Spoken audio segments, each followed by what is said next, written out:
बिस्मिल्लाहिर्रहमानिर्रहीम अल्हम्दुलिल्लाहि वकफ़ा व सलामुन अला इबादिहिल्लज़ीना इस्तफ़ा। दुरूद भेजिए मोहम्मद वाले।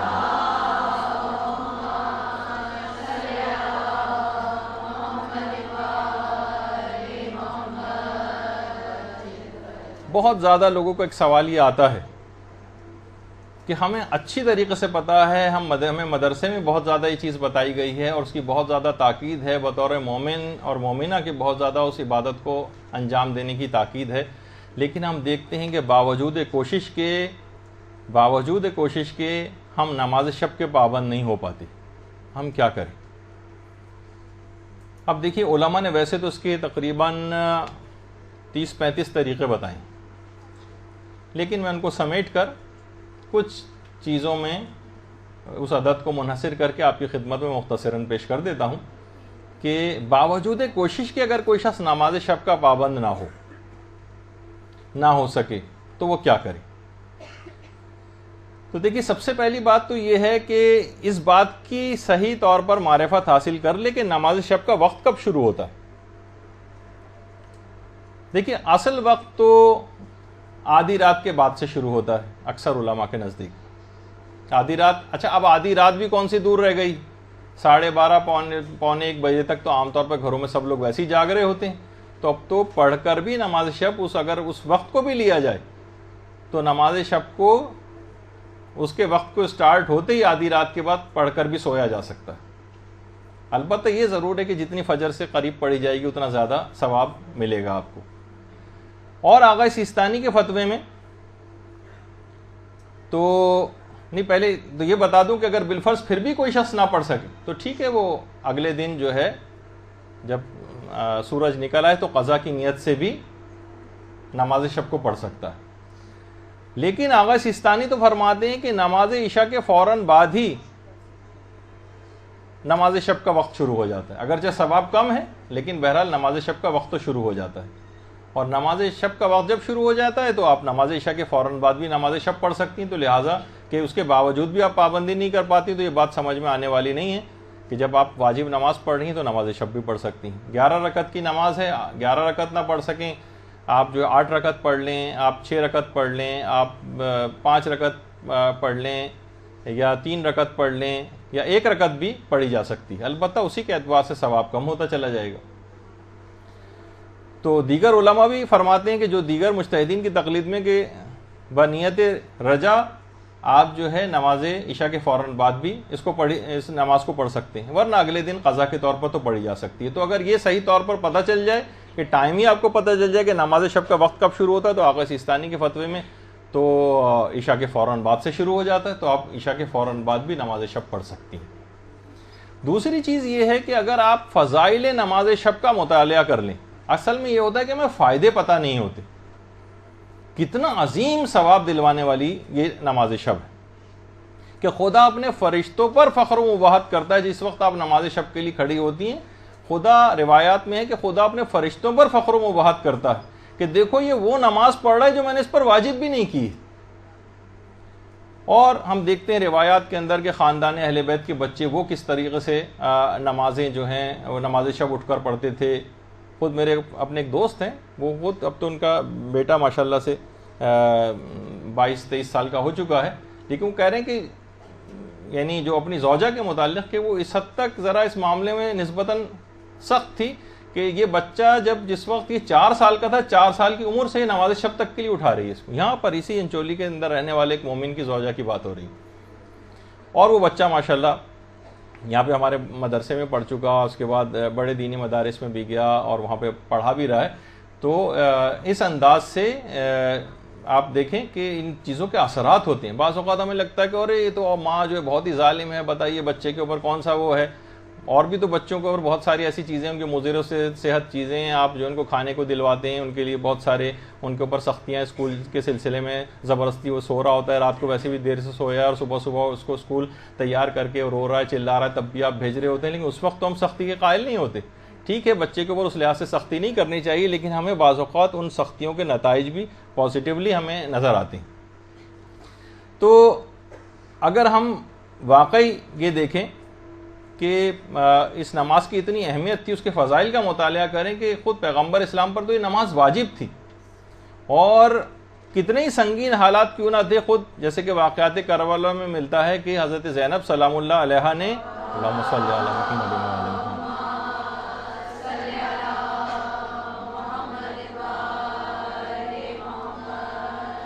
ने भी पूरे सफ़र असीरी में भी इस नमाज को फरामोश नहीं किया। तो अगर हम फ़ज़ाइल का मुताला कर लें तो ख़ुद ब खुद दिल हमारा राग़िब होगा कि हम नमाज शब उठकर पढ़ें। फिर उसके बाद अगर हम सहर खेसी के फ़ज़ाइल की मारिफत हासिल कर लें, ये बहुत ही अहम तरीन चीज़ है। और जो शख्स भी, उलमा कहते हैं, सैर व सलूक के मनाजिल तय करना चाहता है, परवरदिगार की तरफ बुलंद होना चाहता है, क़ुर्ब परवरदिगार हासिल करना चाहता है, जन्नत को बहुत आराम से हासिल करना चाहता है, उसके लिए ज़रूरी है कि वो सहर खेज़ी करे। और सहर खेज़ी के मायने हैं नमाज फ़जर से 2 घंटा पहले उठना, जो कि हमारे सोने का टाइम होता है, वो असल में उठने का टाइम है। तो बहरहाल सहर खेज़ी के भी अगर फ़ज़ाइल की मारिफत हासिल कर ली जाए, इसके फ़ायदे आप पढ़ें किताबों में, जो हम पुरानी सीनियर तालिबात को तो अक्सर व बेशतर बता चुके हैं दुरूस में, नई तालिबात के हवाले से उनको जो बाद में लेक्चर्स होंगे उसमें भी चीज़ें आएंगी। तो सुबह सवेरे उठने के जो हर तरह का रिस्क तकसीम होता है, रिस्क को लोग समझते हैं कि शायद ये पैसों वैसों या माली एतबार से नहीं, हर तरह का तौफीक़ात का रिस्क तकसीम होता है सुबह के वक्त। यानी जितनी आप सुबह उठकर और इंसान जागेगा तो मालो दौलत के अलावा और तमाम इल्म भी जो है तौफीक़ात के अंदर और रिस्क के अंदर शामिल है, हर तरह की चीज़ें इसके अंदर आ जाती हैं, रिस्क का वसी मफ़हूम है।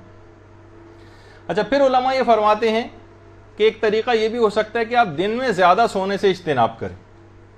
दिन में ज़्यादा सोने से इज्तिनाब, दिन में अक्सर आप घंटों घंटों के लिए सो जाती हैं, फिर रात को देर तक जागती रहती हैं, उसके बाद सोती हैं तो नमाज फ़जर के लिए आँख नहीं खुल पाती, तो इस वजह से भी लोगों की नमाजें जो हैं वो मिस हो जाती हैं, नमाज शब। तो दिन में ज़्यादा सोने से इज्तिनाब किया जाए। और उलमा अगला तरीक़ा बताते हैं कि अगर दाएँ पहलू के बल सोया जाए, लोग कहते हैं भाई हम तो करवटें बदलते रहते हैं। तो जो ख्वाबों की गुफ्तगू आई थी एक जो सीनियर तालिबात के लिए उस ताबीर के हवाले से, तो उसके अंदर भी था कि दाएं करवट सोएं। तो उसके अंदर भी ये बात हुई थी कि पहले आप दाएं करवट से इब्तदा करें, फिर एक और थोड़ी देर बाद करवट बाई ले लें, और उसके बाद फिर दोबारा दाएं करवट लेके फिर आप उसी के अंदर सो जाएं, कोशिश करें। तो इस तरह ज़रा करवटें लेके और अंगड़ाइयाँ वगैरह लेके जो बिस्तर पे होता है वो वाली भी ख्वाहिश पूरी हो जाएगी, और बहरहाल दाएँ पहलू के बल भी सोया जा सकेगा। तो जो दाएं पहलू के बल सोता है उसके मुताबिक मिलता है कि उसको नमाज शब के लिए उठना बहुत आसान हो जाता है। अच्छा, इसी तरह से अगर कोई शख्स बावजू होकर सोने की आदत डाले, उसके लिए भी नमाज शब के लिए उठना आसान, यानी पाको पाकीज़ा हालत में सोना, बावजू होकर सोना, इसकी जब भी आप आदत बना लें थोड़े दिन तक तो आप देखेंगे ज़रा आपको परेशानी होगी, लेकिन उसके बाद ऐसी आदत हो जाएगी कि बग़ैर वज़ू के सोना आपके लिए मुश्किल हो जाएगा। तो बावजू होकर सोना। इसके अलावा उलमा फरमाते हैं कि तमाम गुनाहों से, ख़ास तौर पर झूठ से अगर आप इज्तिनाब करें, क्योंकि रिवायात में आया कि झूठ बोलने वाला नमाज शब से महरूम हो जाता है। अच्छा, अब एक सवाल आयतुल्लाह सिस्तानी से भी पूछा गया कि हम बहुत से ऐसे झूठ बोलने वाले हम तो रह रहे हैं ना उनके साथ, वो नमाज शब भी पढ़ रहे हैं और झूठ भी बोलते हैं, जबकि हम रिवायात में पढ़ते हैं कि झूठ बोलने वाला नमाज शब से महरूम होता है। ये क्या वजह है? तो आगा सिस्तानी ने कहा कि इसकी बहुत सी वजूहात हो सकती हैं। हो सकता है कि जिसे आप झूठ समझ रहे हो वो झूठ ना हो, वो तोरिया कर रहा हो। तोरिया एक चीज़ है जो नया ग्रुप तो भी नहीं समझेगा, लेकिन जब वो झूठ के मसाइल वगैरह उनको हमारे कोर्स सिलेबस में है वो पढ़ाए जाएंगे तो उसके अंदर उसकी तफसील आएगी। जू माने जुमला वो इस्तेमाल कर रहा हो जो सरीहन झूठ ना हो, तो एक तो कैफियत ये भी हो सकती है। दूसरा हो सकता है कि वो फरमाते हैं कि इससे कोई ख़ास झूठ मुराद हो कि जो कि, क्योंकि आप देखें कि रोज़े की हालत में भी हर झूठ से रोज़ा बातिल नहीं होता, बल्कि खुदा और रसूल और इमाम पर झूठ बांधने से बातिल होता है। तो हो सकता है कि यहाँ पे भी वो फला झूठ बोलेगा, अगर कोई जो रिवायत में तस्करा नहीं हुआ, कोई ख़ास झूठ इससे मुराद हो कि उस झूठ को बोलने के नतीजे में इंसान नमाज शब की तौफीक से महरूम हो जाता हो। ये रिवायत में अलबत्ता तस्करा नहीं हुई। और ये भी आयतुल्लाह सिस्तानी ने फरमाया कि हो सकता है कि रात के वक्त झूठ बोलना इससे मुराद हो, कि जो शख्स रात में झूठ बोलता है वो, क्योंकि नमाज शब का भी ताल्लुक रात से है, तो वो इस रात की इबादत की तौफीक उसको नहीं मिलेगी और महरूम हो जाएगा। या हो सकता है रात के किसी खास वक्त में झूठ बोलना मुराद हो, कि उस मखसूस पर्टिकुलर टाइम पे अगर कोई शख्स झूठ बोलेगा तो वो नमाज शब की तौफीक से महरूम हो जाएगा। तो बहुत सारे एहतमालात हैं इसके अंदर, लेकिन बहरहाल कि आम तौर पर ये कि गुनाहों की वजह से इंसान नमाज शब नहीं पढ़ पाता है, तो गुनाहों से अपने आप को बचाए, अलल खुसूस झूठ से, क्योंकि रिवायत में आया कि झूठ बोलने वाला नमाज शब से महरूम हो जाता है। फिर एक चीज और है कि रात को ज्यादा खाने से इंसान इज्तिनाब करे रात को, और आमतौर पर हम देखते हैं कि सबसे हैवी मील लोग आमतौर पर रात ही को खाते हैं, तो फिर ये कि उस लिहाज से मुनासिब नहीं है कि रात को ज़्यादा खाया जाए, क्योंकि रात को ज़्यादा खाना नमाज शब के उठने से आपको महरूम कर सकता है। कुछ उलमा ये भी फरमाते हैं कि सोते वक्त इंसान भारी लिहाफ और कंबल इस्तेमाल ना करे अगर वो उठना चाह रहा है, क्योंकि भारी लिहाफ और कंबल वो आपको मज़ीद सुलाए रखेगा, इसको इज्तिनाब करें इससे। इसके अलावा हलाल रोज़ी ये नमाज शब को उठाती है। मशकूक माल या हराम माल, अगर ऐसी किसी की जॉब के ऐसे ज़राए हैं उसके अंदर ऐसा हराम शामिल हो जाता है जिस पे बहुत ज़्यादा तवज्जो देने की ज़रूरत होती है, कि मसलन हम कोई प्राइवेट जॉब कर रहे हैं और उसके जो टाइमिंग्स हैं उस पर हम नहीं पहुँचे हैं और उसके बाद पूरी हम मसलन सैलरी लें, तो सैलरी का उतना हिस्सा, सारे मुज्तहिदीन के फतावे हैं कि उतना हिस्सा उसका लेना वो हराम हो जाएगा आपके लिए, और वो हराम माल जब आपके जिस्म के अंदर जाएगा तो आपके वो तमाम असरात रखेगा, आपकी तौफीक़ात को सल्ब करेगा। तो फ़कत रिज़्क़ हलाल खाएं, उससे भी आप नमाज शब के लिए उठते हैं। इसके अलावा उलमा फरमाते हैं कि अच्छा अलार्म क्लॉक जो है वो आप खरीदें बाकायदा। आप ऐसा कि जैसे बहुत से होती है ना, बटरन करके एक आवाज़ बजती है, पूरा मोहल्ला तक उससे उठ जाता है। यानी कोशिश करें, एक तो ये कि बहुत म्यूज़िकल किस्म के होते हैं जिससे मज़ीद अच्छी नींद आने लगती है, वो ना हो, बल्कि इस किस्म के हों। और बल्कि मैंने शायद सीनियर क्लास जो है बैठी हुई उसको बताया भी था कि मेरे अपने एक दोस्त थे कि जो कि नमाज फ़जर के लिए उठने में बड़ी परेशानी होती थी, बहुत गहरी नींद होती थी और हमेशा अलार्म बंद करके सो जाते थे। तो उन्होंने ये किया था, बाकायदा एक पिंजरा ख़रीदा था, उस पिंजरे के अंदर अलार्म क्लॉक रखा था, फिर उसकी चाबी किसी ऊपर 2 छत्ती पे जाके रखी थी, और इतना तेज़ बजता था कि पहले वो जाते थे, चाबी उतारते थे, पिंजरा खोलते थे, उसके बाद वो बंद करते थे उसको, फिर कहीं जाके उनके उस दौरान नींद गायब हो चुकी होती थी। बहरहाल मुख्तलिफ तरीक़े हैं इसके। तो अच्छा अलार्म क्लॉक ख़रीदना, ये भी नमाज शब के लिए आपको उठाएगा। हल्की फुल्की सी आवाज़ों वाले, म्यूज़िकल आवाज़ों वाले, इनसे शायद काम ना बने। उसके बाद उलमा फरमाते हैं कि अगर आप सिरहाने कुछ अपने पानी रखें, जैसे ही आपकी आँख खुले और फ़ौरन पानी छींटे अपने चेहरे के ऊपर डाल दें तो आपकी नींद और सुस्ती गायब हो जाएगी। कुछ तो देखिए, इतना ही बड़ी सादत हासिल करने जा रहे हैं। एक एक नमाज शब के 70 फ़ायदे एक ही रिवायत के अंदर इमाम ने बयान किए। कितने ज़्यादा सवाब वाली चीज़ें हैं, कैसे हम इसको मैदान क़यामत में जाके पता चलेगा कि अफसोस नमाज शब के पाबंद ना हो सके और इतना बड़ा अजर मुकाम लोग नमाज शब के ज़रिए हासिल कर गए। तो पानी कुछ सिरहाने रखें और जैसे ही आपकी आँख खुले फ़ौरन उसमें हाथ डुबो के अपने चेहरे पे छींटे मार लें, उससे आपकी सुस्ती दूर हो जाएगी, नमाज शब के लिए उठना आसान हो जाएगा। फिर उलमा फरमाते हैं कि इब्तदा नमाज शब के लिए कम रकात से शुरू करें और तदरीजन बढ़ाएं। 1 रकत से शुरू करें, पढ़ती नहीं 1 महीने तक 1 रकत। 1 रकत कुछ भी नहीं, सिर्फ अलहम्द पढ़नी है, रुकू सिजदा तशहुद सलाम, नमाज ख़त्म। 1 रकत, फिर उसके बाद 3 रकतें कर दें, फिर 5 कर दें, फिर इस तरह 7, फिर 9, फिर 11, इस तरह से अपनी जो है आप बढ़ा सकती हैं। और फिर इंशाल्लाह जब आदत हो गई तो फिर आप खुद ही देखेंगे कि आपको उसके बगैर मज़ा ही नहीं आएगा सोने में। अच्छा, तदरीजन उसको बढ़ाएं, इब्तदा कम रकात से करें और फ़ौरन नहीं कि अगले दिन से आपने बढ़ानी शुरू कर दी, नहीं, पाबंद हो जाए। 1 महीने तक करती रहें आप ऐसी 1 रकत, और फिर तदरीजन उसको स्लोली एंड ग्रेजुअली बढ़ाती जाए। अच्छा, अगर आप नमाज शब के लिए ना उठ सकें तो अगले दिन क़ज़ा ज़रूर पढ़ें उसकी। नहीं उठे, ठीक है, दिन में किसी वक्त आपने क़ज़ा पढ़ ली, अगले दिन क़ज़ा के तौर पर भी नमाज शब पढ़ी जा सकती है। तो इस तरह से ये होगा कि आपको गिल्टी के भाई नमाज शब तो मुझे पढ़नी ही पड़ी, तो क्यों ना मैं उसके जो वक्त है उसी के अंदर पढ़ लूँ। रात ही को मुझे पढ़ लेनी चाहिए थी, 2, 4, 5, 10, 20, 30 दफ़ा होगा, उसके बाद खुद ब खुद आपको रात के वक्त नमाज शब अदा पढ़ने की आदी हो जाएंगी, तो क़ज़ा की तरफ फिर नहीं जाएंगी। कुछ उलमा फरमाते हैं अगर आप नमाज शब के लिए ना उठ सकें तो अपने नफ्स को शरई सज़ाएँ दें।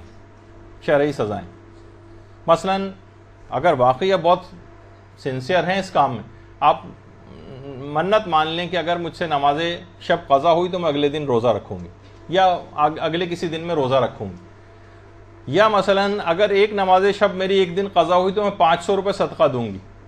और जब आप देखेंगे अरे 500 रुपये बहुत ज़्यादा सदका देने पड़ रहे हैं, तो खुद ब खुद दूसरी तीसरी दफ़ा के बाद आप नमाज शब की पाबंद हो जाएंगे। या मसलन कोई और सख्त काम करने के लिए, अब यानी जो शरई सज़ाएँ हैं, एक वक्त का खाना नहीं खाऊंगी मैं, गर्मियों में मसलन ठंडा पानी नहीं पीऊँगी मैं, सुबह की चाय नहीं पीऊँगी, कोई भी ऐसी चीज़ जो आप अपने लिए कर सकती, और आप वाकई फिर आपके नफ्स आपको मजबूर करेगा भाई नमाज शब पढ़ लो, कम से कम चाय तो मिल जाए सुबह के वक्त। तो बहरहाल एक तरीक़ा ये भी है अपने नफ्स को शरई सज़ाएँ देना, गैर शरई हराम सज़ाओं की तरफ नहीं जा रहा मैं, जो शरई सज़ाएँ। और एक और चीज़ उलमा ये फरमाते हैं कि लोग एक दूसरे को नमाज शब पढ़ने के लिए कायल करें। जो नमाज शब पढ़ता है वो अपने दोस्तों से, अपने अजीज़ व क़ारिब से, रिश्तेदारों से, बुजुर्ग बच्चों से पूछे बेटा तुम नमाज शब क्यों नहीं पढ़ते हो, तुम्हें पता नहीं तुम तालिब इल्म हो, नमाज शब पढ़ने से हाफ़ज़ा कवी होता है, नमाज शब पढ़ने से इल्म की इस्तेदाद पैदा होती है, नमाज शब पढ़ने से ये होता है वो होता है, सवाब फ़ायदे गिनवाएं, उसको सहूलियात और आसानियाँ बताएं कि एक रकत तुम पढ़ सकते हो तो एक रकत पढ़ने में कह रहे, नमाज शब चलते फिरते भी पढ़ी जा सकती। लेने जा रहे हैं ब्रेड और डबल रोटी वगैरह खरीदने, बच्चे को भेजा, जाओ नमाज शब पढ़ते हुए जाना, रस्ते में रुकू सिजदा आँख के इशारे से करे, आराम से नमाज शब पढ़े, मोटरसाइकिल पे गाड़ी में चलाते हो तो नमाज शब पढ़ी जा सकती। तो लोगों को कायल करना चाहिए एक दूसरे को, क्यों नहीं पढ़ते हो, बहुत आसान है। और जब फिर लोग इसके वो देखेंगे वाकई इसके बुजुर्ग इसमें बोलेंगे, मसला ये कि लोगों ने बोलना छोड़ दिया। अच्छा, फिर उसके बाद अगला तरीका कि नमाज शब के लिए उठाने में लोग एक दूसरे से ताउन करें। आप क्यों अपनी किसी सहेली से नहीं कहती हैं कि भाई रोज़ाना हर वक्त तुम 20 मैसेज तुम करती हो, तुम मुझे फ़ोन करती हो, तुम नमाज शब के वक्त पे मुझे क्यों नहीं उठा देती। आप ऐसी दीनदार जो आपकी सहेलियाँ उनको आप ताकीद कर सकती हैं, किसी रिश्तेदार को कह सकती हैं कि भाई मुझे नमाज शब के लिए ज़रूर उठाना, फ़ोन करो मुझे, मैं हर सूरत में उठना चाहती हूँ। लोग एक दूसरे को उठाएँ, फ़ोन करें, एक नेकियों में एक दूसरे से ताउन की कैफियत पैदा हो, तो इससे क्या होगा, नमाज शब के लिए उठना आसान बनाया जा सकेगा। और अगला तरीका जो उलमा ने बयान किया है वो याद मौत जो है वो तौफीक नमाज शब का सबब बनती। मौत के मुतालिक ज़्यादा से ज़्यादा अपनी मालूमात को बढ़ाएं, मौत के मुतालिक ज़्यादा से ज़्यादा कैफियत। खुद हमारे उस्ताद मोहतरम मौलाना सादिक हसन साहब क़िबला बहुत ज़्यादा मौत के ऊपर गुफ्तगू फरमाते थे, और अभी तक उनकी कोशिश ये होती है कि वाकई वो एक ऐसा जिक्र है कि हर शख्स को उस कैफियत से गुजरना है, हर शख्स के लिए वो बहुत तासुर रखता है, उसके अंदर मुतासिर होता है वो शख्स उन तमाम बातों को सुनकर। तो बहरहाल कोशिश ये करें कि खुद यहाँ पे जो सीनियर तालिबात हैं उनके भी यहाँ पर मौत की पूरी सीरीज़ मरहलेवार जो हो चुकी है उसकी DVDs वगैरह भी अवेलेबल हैं, वो भी लेके सुन सकती हैं। तो मौत की याद जो है वो नमाज शब के लिए आपको तौफीक का सबब बनती। और इसी तरीके से रोज़ाना सोते वक्त अपना मुहासिबा करना, इंसान मुहासिबा करे कि भाई तुम्हारी ज़िंदगी का मकसद है, तुम तेज़ रफ्तारी के साथ मौत की तरफ बढ़ते चले जा रहे हो और इतने अहम तरीन मुस्तहब की तरफ तुम्हारी तवज्जो नहीं, तुम नमाज शब नहीं पढ़ते हो। अपने आप को इंसान मुहासिबा करे तो 2-4 दफ़ा इस तरह से अपने आप को बुरा भला कहेगा, तो उसके बाद हफ्ते 1.5 हफ्ते के बाद खुद ही उसका दिल राग़िब होने लगेगा कि मुझे इस इबादत को अंजाम देना शुरू कर देना चाहिए, चाहे वो कम रकात से इब्तदा करें लेकिन शुरू तो हो जाएगी कम से कम। इसी तरह उलमा फरमाते हैं कि अगर दिन में इंसान बहुत ज़्यादा हंसी मजाक कर रहा है या लाहव लाइब के अंदर मसरूफ़ है या मौसीकी और गाने वगैरह सुन रहा है, तो उससे भी नमाज शब की तौफीक सल्ब हो जाती है। बहुत ज़्यादा हंसी मजाक करना, बहुत ज़्यादा लाहव लाइब के अंदर मसरूफ़ रहना, क्योंकि ये तमाम चीज़ें दुनिया की तरफ माइल करती, जबकि नमाज शब आखिरत की तरफ माइल करती। तो जितनी हुब्बे दुनिया बढ़ती चली जाएगी इन तमाम कामों के करने के नतीजे में, उतना नमाज शब से इंसान गाफिल होता चला जाएगा। तो कोशिश ये करें कि मौसीकी, टीवी की आवाज़ को बार बार म्यूट करने की जो है वो आदत डालें, मौसीकी कानों के अंदर ना जाए, गानों की आवाज़ें कानों के अंदर ना जाएं और अच्छी आवाज़ें कानों में जाएं, तो फिर ये नमाज शब की तौफीक मिलेगी।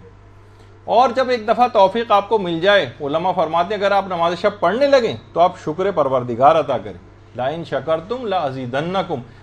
जब आप शुक्र करते हैं तो परवरदिगार नेमतों में इजाफा करता है। अभी आपको तौफीक मिली थी ना नमाज शब की, आपने पढ़ी, अब आपने शुक्र खुदा अंजाम दिया कि मैंने परवरदिगार शुक्र है कि मैंने नमाज शब मैंने पढ़ी है, तेरा मैं शुक्र अदा करती हूँ, तो परवरदिगार अपनी इस नेमत में इजाफा करेगा और आपको बार बार तौफीक़ात मिलेंगी नमाज शब पढ़ने की। तो उस तरह खुद ब खुद आपकी तवज्जो होती चली जाएगी नमाज शब की जानिब। इसी तरह से उलमा ये भी फरमाते हैं कि सोने से पहले के जो अज़कार हैं इनको आप पढ़ने पर मुदावमत करें, यानी हमेशा पढ़ें। कुछ सोने से पहले कितने सारे अमल हैं, अमलियात हैं जो कि बाकायदा वो खुद इस बात का सबब बनते हैं, वो दुआएं, वो आमाल, वो सूरे, वो आयात जो सोने से पहले पढ़ी जाती हैं। वो 6 आयात जो ख़ास तौर पर आयतुल्लाह जवाद मलकी तबरेज़ी जो इमाम खुमैनी के इरफानियत के उस्ताद थे, उन्होंने कहा कि इन 6 आयतों को सोने से पहले पढ़ने से मैंने आइमा मासूमीन की ज़ियारत का शरफ़ हासिल किया। अल्लाहुम्मा सल्ली अला मुहम्मद व अला मुहम्मद।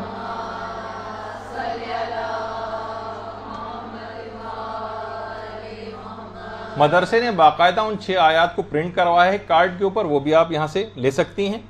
सोने से पहले मुख्तसर तरीन एक लाइन की समझें, 2 लाइन की सिर्फ वो आयात हैं जो कि 6 आयतें पढ़नी और बेपनाह फ़ायदे रखती हैं सोने से पहले, तो वो आप ले सकती हैं। इसके अलावा सोने से पहले तस्बीह हज़रत ज़हरा पढ़ने का बहुत ज़्यादा सवाब है। और इसके अलावा जो हैं वो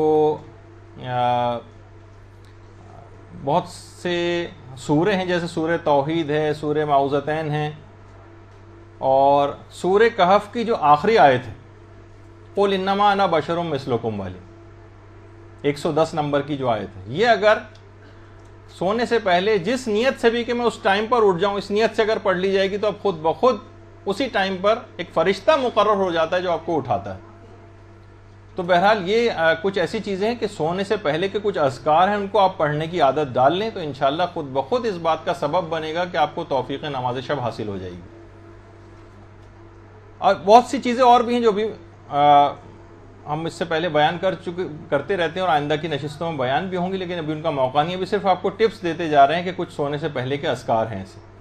और इसके अलावा सोने से पहले बाकायदा परवरदिगार आलम से दुआ करके सोएं, परवरदिगार मेरी आंख नहीं खुल पाती, मैं नहीं उठ पाती, कोई ऐसी सबब और राह जो है पैदा कर दे, खुद तो मुझे उठा दे। तो रिवायतों में मिलता है कि परवरदिगार एक फरिश्ते को मुकर्रर करता है जो फिर नमाज शब के लिए उठाता है। बहुत से तो उलमा ने जो इरफानियात का दर्जा रखते हैं उन्होंने उस फरिश्ते को अपनी आंखों से भी देखा। तो बहरहाल सोने से पहले दुआ करके सोएं। फिर उलमा फरमाते हैं कि सोने से पहले तौबा करके सोना खुद नमाज शब के लिए उठने का सबब बनता है। कितने गुनाह ऐसे हैं जो तौफीक नमाज शब को सल्ब करते हैं, तो जब वो तौबा के नतीजे में वो गुनाह ही बाकी नहीं रहेगा तो खुद ब खुद नमाज शब की तौफीक आपको हासिल हो जाएगी। अच्छा, क्या आखिर ऐसी चीज़ करें कि हमारे तो बहुत ही ज़्यादा गुनाह, तो तौबा, हकीकी तौबा, तो उसके लिए बहरहाल एक अमल भी बताया गया कि जो छोटा सा अमल है लेकिन सवाब बहुत अजीम है। पैगंबर फरमाते हैं कि जो शख्स कहे सुबहान अल्लाह व बिहम्दिही, खुदा उसके लिए 10 लाख नेकियां लिखता है, 10 लाख गुनाह मिटाता है, उसके 10 लाख दरजात बुलंद करता है, और जो ये जिक्र ज्यादा करेगा अल्लाह उसको और ज्यादा अता करेगा। इलालुल शराय में शेख सदूक ने लिखा। अल्लाहुम्मा सल्ली अला मुहम्मद।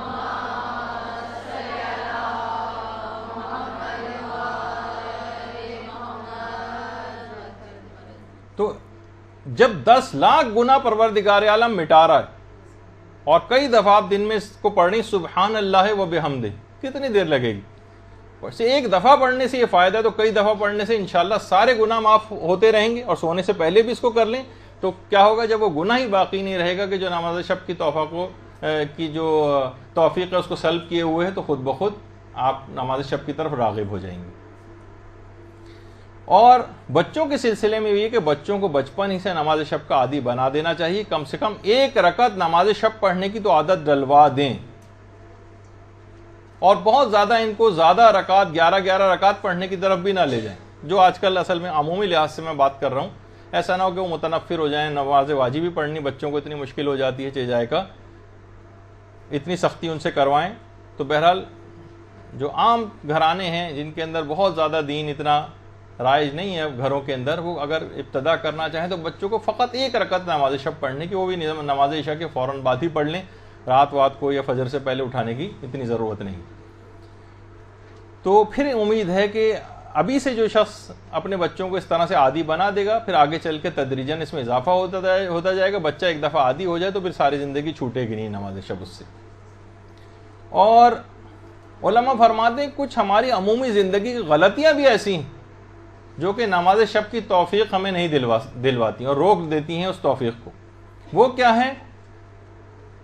मकसद हयात का तायुन ना करना और बेनज़्म ज़िंदगी गुजारना। कोई प्रोग्राम ही नहीं, कोई मकसद हयात ही नहीं, जब चाहा सो गए, कभी देर से उठे, कभी जल्दी उठ गए, कोई अच्छी फिल्म आ गई तो देर तक रात तक उसको देखते रहे, लेट नाइट तकारीब से आ रहे हैं, घूमने निकल गए, ड्राइव पे निकल गए, थके हारे जब आएंगे जिस्मानी तवानाइयाँ सारी हम लगा चुके होते हैं दुनियादारी के ऊपर, तो फिर उखरवी कामों के लिए हमारे जिस्म में तवानाई बचती नहीं और फिर पढ़ के सो जाते। ये बेनज़्म ज़िंदगी गुजारना, किसी मकसद हयात का इंतखाब ना करना, ये सब तमाम चीज़ें ऐसी हैं कि जो कि ये लाइफस्टाइल जो हमने अपना बनाया हुआ ना, ये बहुत सारी तौफीक़ात को सल्ब किए हुए।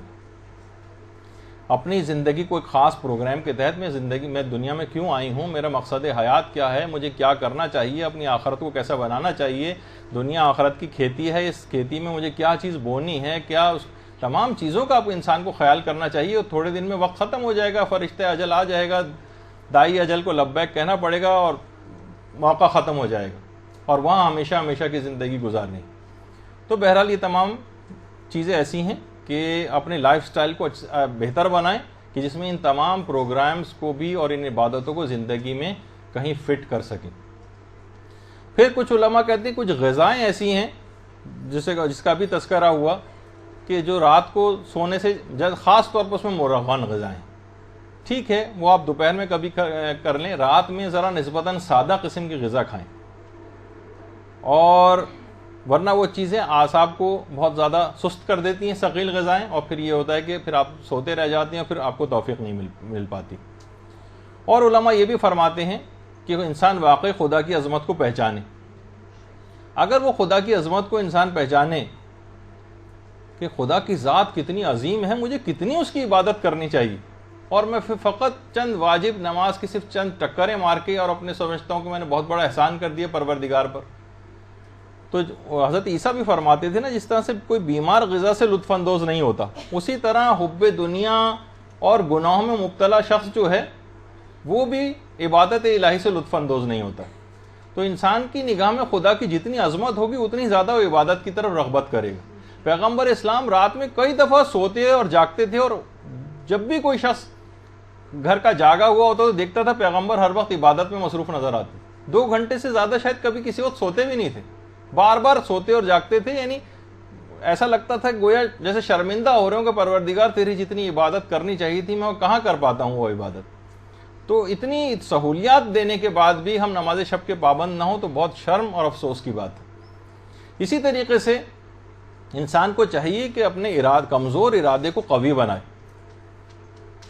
कवी।